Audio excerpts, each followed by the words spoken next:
Korakrit, could you speak about your work here? I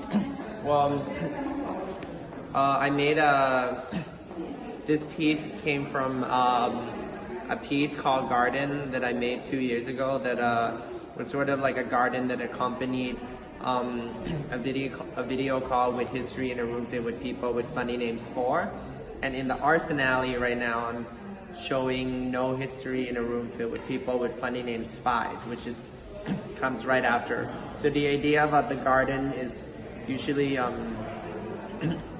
make these gardens that are made out of objects in entropy or things that have been used again and kind of reused in the video. And in this particular piece, I decided to cast my face and made different characters that I played throughout all the different videos, from the one in Palais de Tokyo, the one in Arsenale, this is the one from the last video.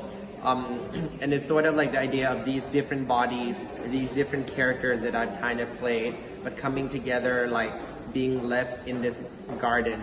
And the whole piece lights up, it's activated by a program that mimics breathing patterns. So the idea of like human breath as a sign of like a breath pattern as a sign of a consciousness, and sort of like the whole kind of like garden of inanimate objects coming back to life through breathing.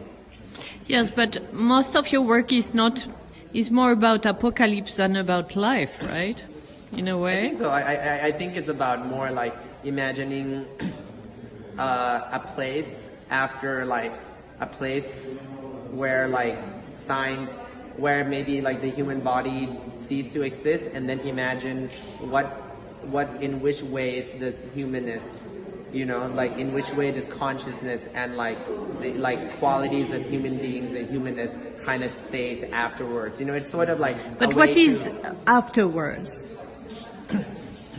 After well, what? In reality, I don't believe in like apocalypse. I don't believe in the end of the world. Like that's a narrative that doesn't make sense, nor does it matter. But I think sometimes in what art does, or let's say meditation does, it takes you away from the normal program of life, and then you get to look back at it. So for me, like using this scenario of the apocalypse is a way, or a place where humans don't exist, is a way to step outside the normal program of like the design of contemporary life. It's a place to come back and look back at it, at our current contemporary life. Like I'm not like obsessed with the end or the apocalypse.